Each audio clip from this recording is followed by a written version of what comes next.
नमस्कार साथियों, स्वागत है आपका अपने YouTube channel study with current cloud में। आज है दोस्तों 19 मई और आज के करंट अफेयर से कंटेंट हम स्टार्ट करने जा रहे हैं। वीडियो शुरू करने से पहले अगर अभी तक आपने हमारे चैनल को सब्सक्राइब नहीं किया है तो प्लीज़ चैनल को सब्सक्राइब कर लीजिए ताकि आने वाले करंट अफेयर्स के कंटेंट आपको समय समय पर हमारे चैनल के माध्यम से मिलते रहें। तो आइए बढ़ते हैं आज के प्रश्नों की तरफ और देखते हैं आज के करंट अफेयर्स कंटेंट क्या है।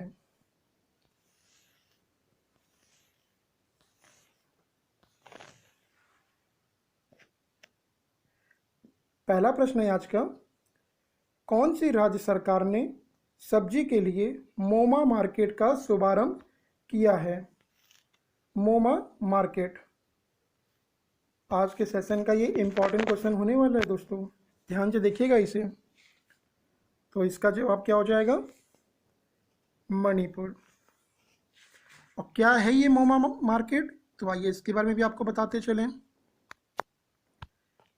मणिपुर के मुख्यमंत्री एन बीरेन सिंह जी ने ताज़ी सब्जियों की होम डिलीवरी के लिए एक स्मार्टफोन एप्लीकेशन मोमा मार्केट की शुरुआत की है। और इससे अगर मैं बात करूं क्यों लागू किया है इस ऐप को, तो ये भी आप जान लीजिए।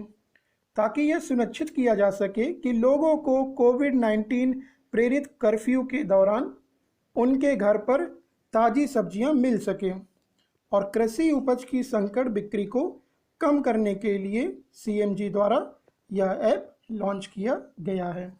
अगर हम बात करें मणिपुर की राजधानी, तो मणिपुर की राजधानी क्या है? इम्फाल। और सीएम कौन है हमारे? एन बीरेन सिंह जी। और गवर्नर कौन है? नजमा हेपतुल्ला जी। तो आई होप कि ये प्रश्न आपका क्लियर हो चुका होगा। और अगर बात करें मोमा का फुल फॉर्म क्या है, तो मोमा का full form Manipur organic mission agency. क्या है दोस्तों? Manipur organic mission agency. आइए बढ़ते हैं आज के अगले प्रश्न की तरफ। अगला प्रश्न है हमारा, सुजुकी मोटरसाइकिल इंडिया ने अपना नया प्रमुख किसे नियुक्त किया है? तो किसे नियुक्त किया है? सतोशी उचिदा को। और ये किसकी जगह लेंगे? तो ये कोइचिरो हिराहो की जगह लेंगे। अगर हम बात करें सुजुकी मोटरसाइकिल इंडिया के बारे में, तो सुजुकी मोटर कॉरपोरेशन एक जापानी बहुराष्ट्रीय निगम है जो मिनामी-कु में स्थित है। और इसके संस्थापक कौन है? Michio Suzuki. और स्थापना इसी कब हुई थी? अक्टूबर 1909 में। और इसके सीईओ कौन है? Osamu Suzuki ji. I hope कि ये क्लियर हो चुका होगा ये वाला प्रश्न आपका। आइए बढ़ते हैं आज के अगले प्रश्न की तरफ। अगला प्रश्न है हमारा, कौन से आईआईटी ने एक पोर्टेबल इको फ्रेंडली इलेक्ट्रिक शमशान प्रणाली विकसित की है? तो किस आईआईटी ने ये प्रणाली विकसित की है? तो इसका सही जवाब हो जाएगा आईआईटी रोपड़ ने।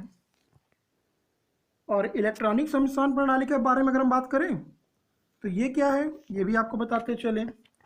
यह एक ऐसी तकनीक है जो दाह संस्कार के लिए लकड़ी का उपयोग करने के बावजूद धुआं उत्पन्न नहीं करता है। इसका क्या मतलब है? अगर हम बात करें समान लकड़ी आधारित दाह संस्कार की तुलना में शरीर को पूरी तरह से नष्ट करने में ये कम समय लगता है। इससे मतलब जैसे समान दाह संस्कार जब किया जाता है लकड़ियों के द्वारा तो उसमें काफ़ी मात्रा में धुआं निकलता है, लेकिन इलेक्ट्रिक शमशान प्रणाली में क्या है कि लकड़ियां तो लगेंगी लेकिन सामान्य से कहीं कम और सामान्य धुआं से कहीं कम धुआं यहाँ पे लगता है। इसलिए यह एक पर्यावरण के अनुकूल तकनीक है। तो आई होप कि ये प्रश्न आपका क्लियर हो चुका होगा। आइए बढ़ते हैं आज के अगले प्रश्न की तरफ। अगला प्रश्न है हमारा,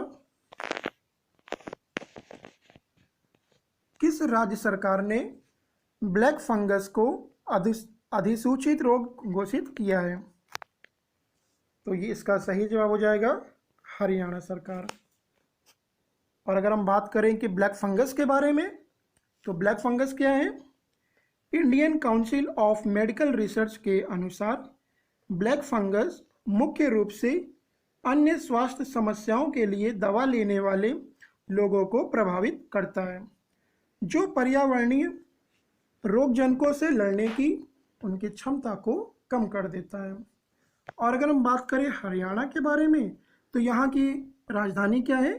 चंडीगढ़। और सीएम कौन है यहाँ पे? मनोहर लाल खट्टर जी।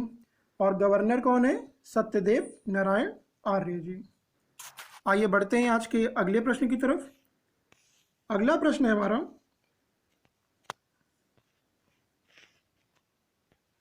कांग्रेस के वरिष्ठ नेता और राज्यसभा सांसद का कोरोना वायरस के कारण निधन हो गया, इनका क्या नाम था? तो इनका क्या नाम था? राजीव सातव। ये कांग्रेस के वरिष्ठ नेता भी थे और राज्यसभा सांसद भी रह चुके हैं। अगर हम इनके बारे में थोड़ा और आपको बताएं, तो यह महाराष्ट्र से राज्यसभा के सदस्य थे और गुजरात से अखिल भारतीय कांग्रेस समिति मामलों के प्रभारी थे। और पूर्व में ये महाराष्ट्र के हिंगोली से 16वीं लोकसभा में सांसद सदस्य भी थे। तो इसका सही जवाब क्या हो जाएगा? राजीव सातव जी। आइए बढ़ते हैं आज के अगले प्रश्न की तरफ। अगला प्रश्न है, भारत के किस तेजस्वी खिलाड़ी ने यूएसए में ऊंची कूद का खिताब जीता है? किसने जीता है? तेजस्वी शंकर ने, जिनका पूरा नाम तेजस्विनी शंकर जी है। और आपको बताते चले इनके बारे में थोड़ा कि अमेरिका ने मैनहट्टन में big 12 outdoor track and field championship में एक के बाद एक पुरुषों की ऊंची कूद का खिताब इनको दिया गया है। और अगर शंकर जी के बारे में थोड़ा हम आपको और बताएं कि इन्होंने 2019 में भी 12 outdoor tank and field championship के संस्करण में पुरुषों की ऊंची कूद का खिताब भी इनको दिया जा चुका है। यानी कि ये 2019 में भी विजेता थे, 2021 में भी रहे हैं और 2020 का संस्करण तो कोविड-19 महामारी के कारण रद्द कर दिया गया था। तो इसका सही जवाब क्या हो जाएगा? तेजस्विनी शंकर जी। आइए बढ़ते हैं आज के अगले प्रश्न की तरफ। अगला प्रश्न है हमारा, सौराष्ट्र के पूर्व गेंदबाज और बीसीसीआई रेफरी का कोविड-19 के कारण निधन हो गया, इनका क्या नाम था? तो इनका क्या नाम था? राजेंद्र सिंह जडेजा। क्या नाम था दोस्तों? राजेंद्र सिंह जडेजा। अगर आपको बताते चले कि ये दाएं हाथ के मध्यम तेज गेंदबाजों में से एक थे और ऑलराउंडर भी थे ये। जी हाँ दोस्तों, ये दाएं हाथ के तेज गेंदबाज भी थे और एक ऑलराउंडर भी रह चुके हैं ये। तो इसका सही जवाब क्या हो जाएगा?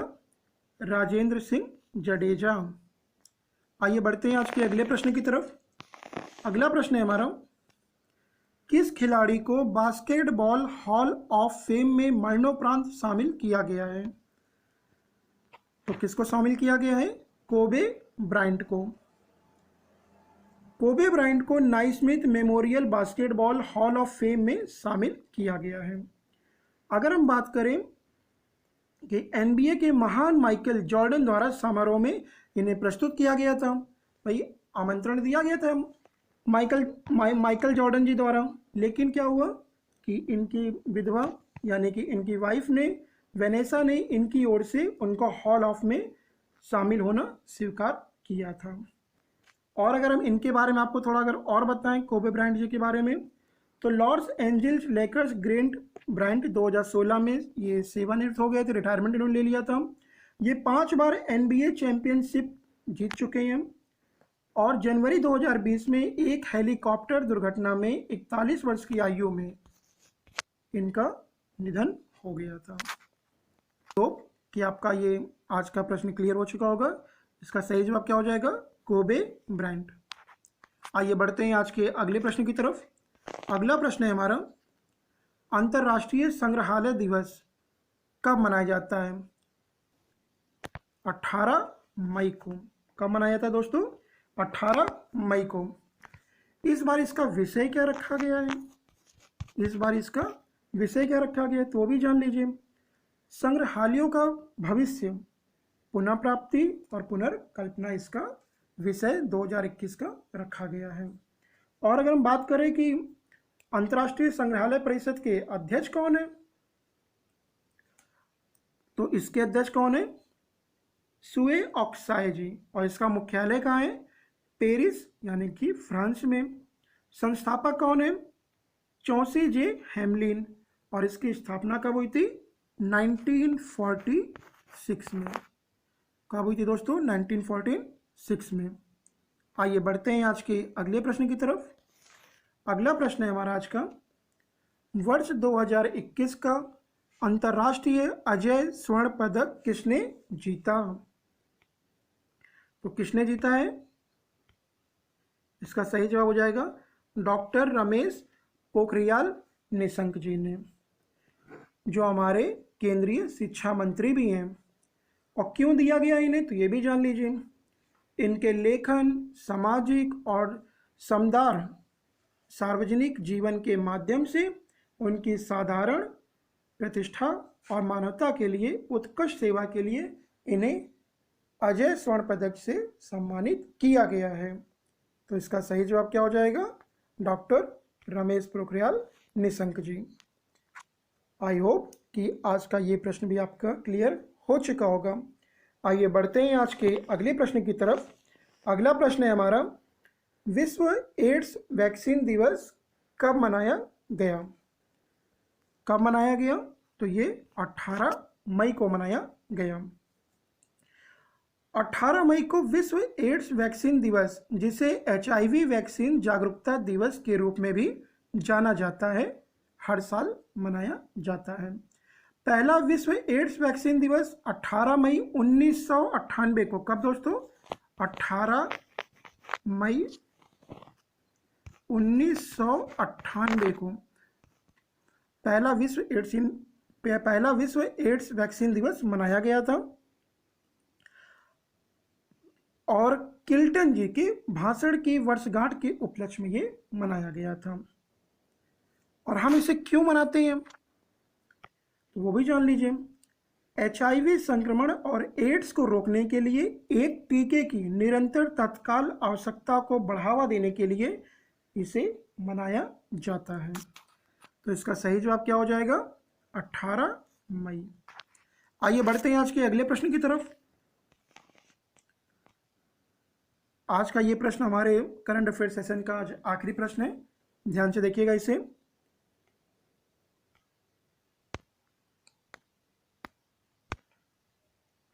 छठा संयुक्त राष्ट्र वैश्विक यातायात सुरक्षा सप्ताह कब से कब तक मनाया जा रहा है। तो कब से कब तक मनाया जा रहा है, 17 से 23 मई के बीच में। कब से दोस्तों, 17 से 23 मई के बीच में। और इसके बारे में अगर हम थोड़ा आपको बताते चलें कि दुनिया भर के शहरों, कस्बों और गांवों के लिए 30 किलोमीटर प्रति घंटा या 20 मील प्रति घंटे की सीमा का आह्वान कराता है। ये United Nation Global Road Safety Week, जिसे हम UNGRSW United Nation Global Road Safety Week WHO द्वारा आयोजित एक द्विवार्षिक वैश्विक सड़क सुरक्षा अभियान है। इस बार इसका विषय क्या रखा गया है तो आपको बताते चले कि इसका विषय #LOVE30। क्या दोस्तों, #LOVE30 टैगलाइन के तहत स्ट्रीट्स फॉर लाइफ है, जो स्ट्रीटर्स है फॉर लाइफ है आज का इसका विषय। और आपको पता ही होगा WHO के बारे में, मैं हमेशा ही बताता रहता हूँ कि यह एक संयुक्त राष्ट्र की एक विशेष एजेंसी है जो अंतर्राष्ट्रीय सार्वजनिक स्वास्थ्य के लिए जिम्मेदार है। इसकी स्थापना कब की गई थी तो इसकी स्थापना 7 अप्रैल 1998 को इसकी स्थापना की गई थी। अगर हम बात करें इसके मुख्यालय की, तो इसका मुख्यालय कहाँ है? जिनेवा, यानी कि स्विट्जरलैंड में। और इसके वर्तमान अध्यक्ष कौन है? डॉक्टर टेड्रोस अधनोम घेब्रेयेसस जी इसके वर्तमान अध्यक्ष हैं।